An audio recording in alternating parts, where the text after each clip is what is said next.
Izi bazitora kuri 40.000 inkoko yagukunda kandi bazigaburira nkazihaza ingene ngaha yuzuye. Jeni BUTOYI Vanessa nkaba ndi umworozi w'inkoko za kijambere. Rero mba ngaha i Karusi umugwa mukuru w'intara ya Karusi. Hama nkuko bisanzwe ndaza kwa ibitungwa vyanje ingene ubworozi bumeze nshitse ndabanza nkaraba uko zimeze ingene zaramutse nkabona ko hari imizigonye canke nkabona ko harimwo zitamerewe neza ariko ico nca nkora ngaha nca ntangura ibikorwa kugaburira inkoko. Mu kugaburira inkoko ndaraba ivyari birimwo ngaha nkabona ko bisa neza bitacafuye hama ivyo kurya ndabifise nkashashiramwo muga nkaho biba vyamaze gucafura neza hama umucafu woba urimwo nkawukuramwo kugira nshobore kwiyongereramwo ivyo kurya atangorane kugira menye ko ndazihaye ivyo kurya vyiza. Inkoko rero zanje zikaheza zigafungura zikamererwa neza ariko kubera tuzi yuko inkoko itegerezwa kunywa amazi meza nkarya y'umuntu yonywa.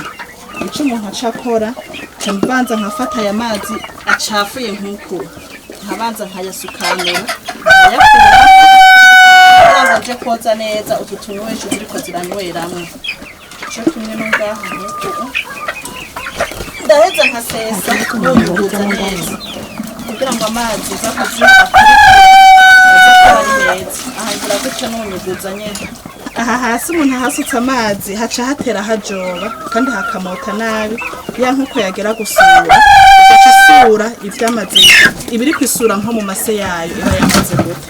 Ivyo navyo si vyiza.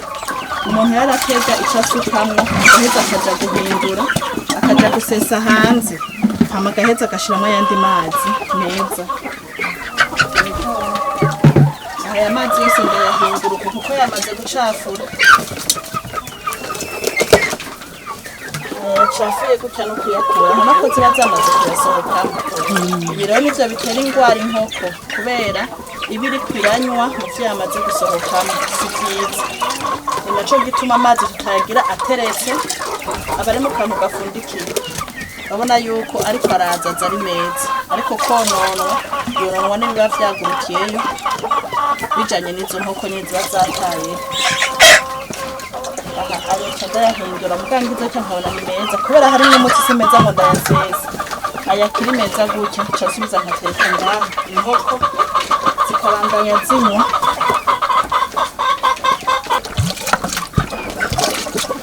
Inkoko burya ni nk'umuntu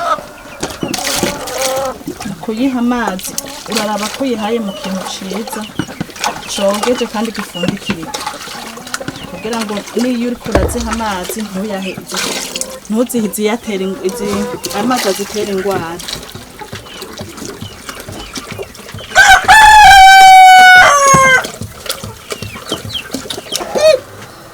Amazi rero mu kuyaha inkoko umuntu araheza agashiramwo imiti kuko murazi yuko inkoko nkizi kubera ubwinshi bwazo no kugundana zirakenera umuti zitegerezwa kunywa kugira uzifashe. Nk'ubu ndiko ndaraba ivyo amazi imisi ndaziha zigeze ku muti witwa Amporium. Uyu n'umuti uzifasha mu gihe iyo zifise amase ashaka gusa n'inginagina kuko amase meza y'inkoko aba arimwo akabara kera na kirabura kandi yigumanije ameze neza. Niba rero ko inkoko itanguye kugira amase arimwo akantu gashaka gusa n'inginagina haragera igihe gasesererwa kandi kagwara cyane. Aha rero uyu n'umuti duca tuziha umaze nk'imisi nk'itanu cankwe indwi nkuko bavyanitse turaheza tugakurikiza ivyanditse kuri iki gipapuro cacu uba wajemo. Aha rero nk'aka gapima litiro 2.5 nanje mba mbona amagarama yuko bampaye amagarama 50 twajana ni litiro 105 mbona ko amagarama 5 ajana n'amalitiro 15. Aha naho 15 kuri aka dufise ntashika cangira amagarama adashika 5 akayiko nako kakaba kaja kwa 5 ukuvuga yuko ngereranya nkagira amagarama akwiranye n'aya mazi bivanye n'urugero rwayo. Amagarama yanje mfise uyu muti birakwirana nkashiramwo hama nkaca nitwararika guca mfunga neza aka gapaki uba wavuyemo kugira ngo ntuhave wononekara kubera ko umuti uhejeje kuwukoresha ubwo nyene uca wugara ntushobora kuramba ukamara n'iminsi. Nkaca mfunga neza kandi ibi ndabigira imisi yose iyo nje kuzigaburira mu gatondo saa sita no ku mugoroba naheza nkaca nshiramo kuko imiti mfise myinshi.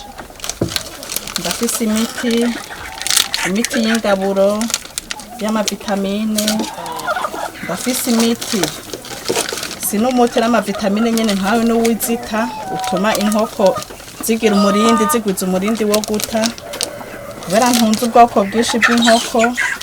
Nkuyu n'uwundi muti umfasha nk'iyo ndiko ndakuza imiswi igwiriyemwo amasake izovamwo inyama nkaheza nkaziha iyi kugira ngo inkoko zanje imiswi yanje kuva ikiri muto ikure kandi ikurane inguvu n'ubukomezi bwiza hamwe izovamwo kaboga keza. Byose mpejeje ntegezwa guca mfundika nkatekera neza kugira ngo umuti wanje ntupfe.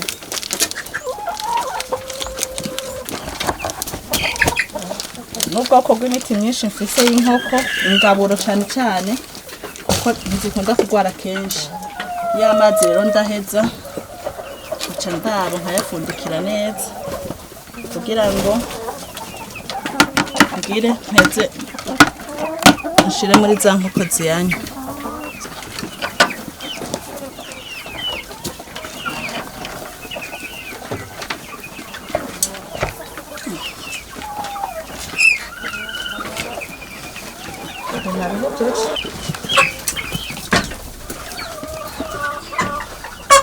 Izi nkoko rero nkuko muzibona tuzironka ari imiswi aho baziberuza baziduha zimaze nk'indwi nka zitatu zababa nk'ukwezi. Hama twebwe rero mu kuzitora hari igihe tugira impungenge cyane cyane ingene tuza kuzibeshaho ngira murabona ingene agaswi kangana kabari gatoyi cyane kataramera namoya akwiye. Aho uzizanye rero hateza kuba hameze neza hari akayaga nk'uko hadafungiranye rwose, akayaga gahita hakamera neza. Kumbure nyankoko zashika ngaha hari igihe zikanya kora zari zimenyera aho zahora iwabo zahora zishusha. Ufise amatara amwe yakura ugacana ukarara wakije haraheza hagashuha. Muga udafise amatara nk'uko twatwirwe dukoresha uduplake muri iyi nzu y'inkoko tuhakoresha mu plake duca turondera inkono nk'izi. Iyi nkono igitandukaniye ko no kufise intoboro ngaha dushirayo amakara ari mu mucanwa hama tukaraba yuko atakararyo hava rica ngaha mu ntoboro ngo rikorokere ku nkoko tukaduza bukebuke tugafundikira. Mu nkono isanzwe idafundikiye ubushuhe buja hejuru, ariko ari inkono nk'iyi dufundikiye ubushuhe buca ngaha muri izi ntoboro bugaheza bugashusha aha nyene muri uyu mwanya izi nkoko ziri zigaheza zikaguma zisusurutse ntiziheza ngo zumve ko zahinduye ubuzima, zumve ko zagiye ahantu hakanye cane. Icibandanya ikura nk'iyo yahora batarayiduha canke nayo ikabandanya ikura nk'uko kwa kundi umenga irabundikiriwe mu gihe hari nk'inkoko iba yaberutse ku buryo busanzwe. Ego utu tuntu natwo zinyweramo muratubona aba ari akantu gafunduruye gafundikiye ugasukamwo amazi ugaheza ugafundikira. Inkoko zikaza zikanywera ku ruhande kameze gutya kugira ngo umuntu yirinde yuko ziza guhonyoramwo kuko inkoko aho yahonyoye gacigaruka igahonyora iyo nkoko uza gusanga inyoye umucafu akaba kugira ngo tushobore kwirinda umucafu.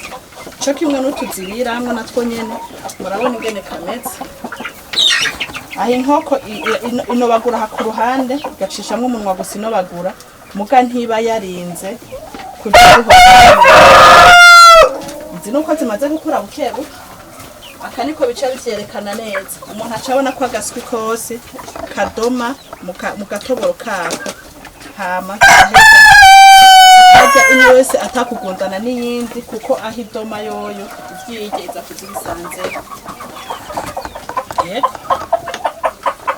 Ikijanye n'inkoko z'imiswi dutora nuko nyene murabona yuko nkizi ejo zizokwitana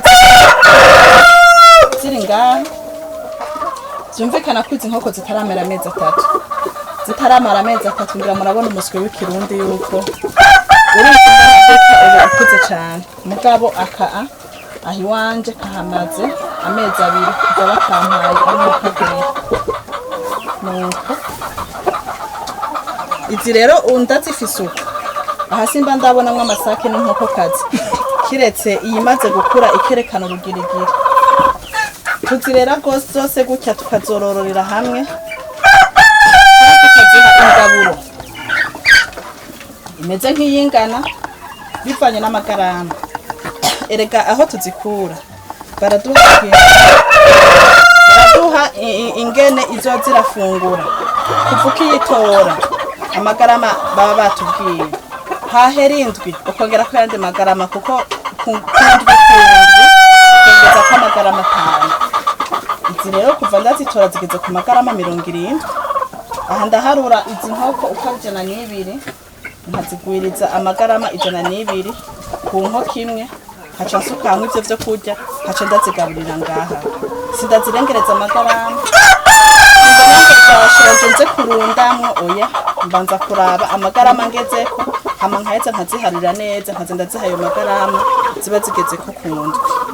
Hama zimaze gukura inkoko kazi ukwazo isako kwazo bivanye n'ico ndazihigira kubera ko ndiko ndahiga amagi. Aha inkoko kazi zishaje kwazo mbaraye ndazigaburira kwa kundi kwa magarama. Mugabo izamaze kubisake ntariko ndarondera kwimbuto zizohava zizoza gufasha kuhabona nayo yovamwo umuswi. Izo nkaheza nkaca ndazigaburira ndazongereyemwo vitamine yo kuzivyibusha kugira ngo zishe zikura kandi n'ingoga gutyo zice zija ku isoko. Nyuma rero ivyo ndiko ndakora murabona yuko izimaze kuvamwo n'izi inogoko bwa kroira batubwira yuko mbivanze ngo amaraso 3 niko batubwiye ngo harimo inyamuto bazita ngo nyamutoyi, harimo zimwe za kanyama zimwe zera derera hakabamwo n'izi z'umugina mubonye ngaha. Bona ya nkoko zimwe z'ikirundi zisura ntiwotangara ubonye inkoko nk'iyi twita ngo ni ya mutoyi iri kwirasura kuko urumva ko mubiyigize ngo harimo amaraso y'indunzi naho mu utabona zidasa nk'inkware nk'izi. Izi rero nizo bwoko bwiza bwa kroira kubona zisa gutya ngira ngo ni kubera rugo ruvangerane rw'amaraso yazo. Iyo rero twanuse inkoko kazi zirakura tukuriye amagarama yazo tukaza turaziha marabona yuko tuzishira ukwazo. Hama hariya hirya tugaca tuzubakira aho izota rero utangura kuyahamenyereza imaze nk'amezi 3 igakuri habona ako kantu izoja gutamwo gucuza urirukanga oya ugashiramwo kare. Noneho rero byaca biguha ikimenyetso ubonye itayiri kijambere aho ritora hose ucubona yuko izo nkoko zawe zageze guta ugasizishira ku magarama azibere. Nkubizi zijya amagarama 130 ku munsi nkaca ngwiza n'izi nkoko zishika 60 amagarama 130. Ivyo biro vyose nkaca ndabishira mu kintu nkubu nazibishiza aha muri iyi ndobo. Urabona ko iyi ndobo ndazigaburira ku munsi 2. Aha nazihaye ivyo mu gatondo ibi mubona bisigaye nivyo mpava ndaziha ku masaha y'umugoroba. Ndazigaburira 2 ndazigaburira mu gatondo zikongera zikanywa ku mugoroba.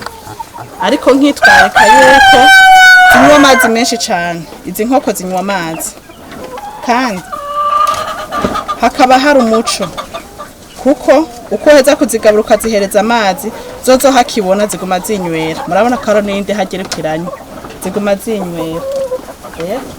Hama amagi akaboneka abayifuza rero tukaza tukavuga tuti hariho amagi yo kugurisha.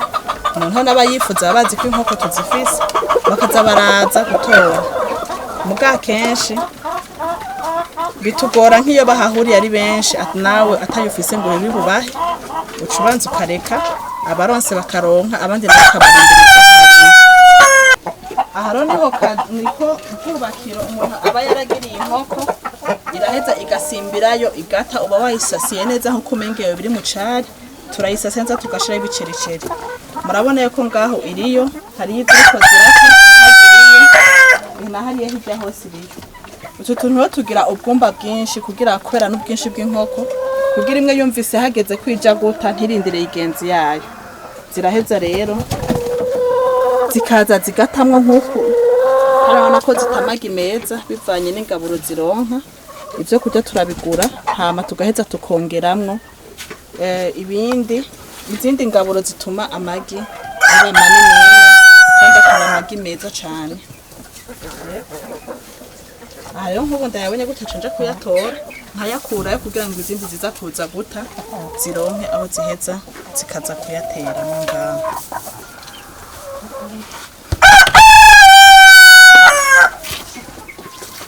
Amagi canza nkatora misi yose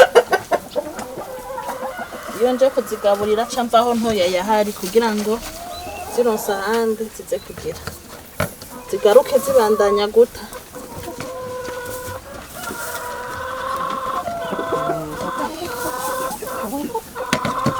Aya yose nayo ntoyu kandi ndacabandanya gutora mbona hano ariyo.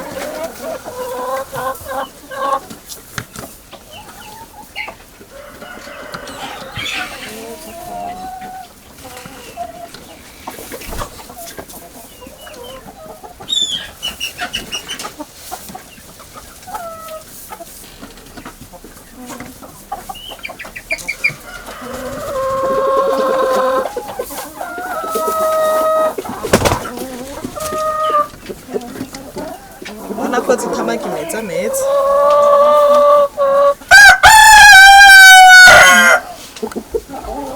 Aya n'amagi meza y'akarorero, amagi atabwa n'inkoko twiyorore, inkoko z'ubwoko bwa kroira.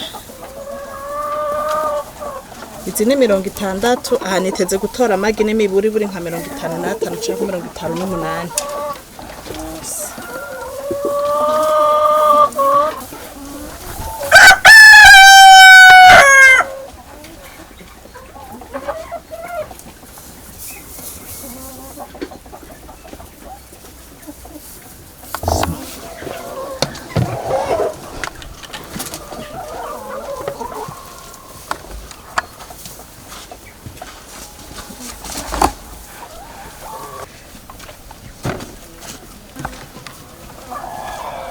Ubona ko uruhongore rw'inkoko aho ruri iruhande yaho himvye ikinogo dushaka kuzogeramwo twororeremwo amafi. Ibi biti bishinze nivyo tuzoca dufatirako kugira ngo dutereko ibiti bindi dushire hejuru yaho habeho inkoko. Murazi yuko nitwashira inkoko hejuru musi hakaba hariyo ubworozi bw'amafi. Murazi yuko ifunguro nkuru nyamukuru ku mafi ari amase y'inkoko. Ziza zirakorokeramo amasakorokeramo ifi nazo ziheze zibeho neza zikure natwe tuzisha tugafungura. Aha rero niho hazoca hororerwa amafi.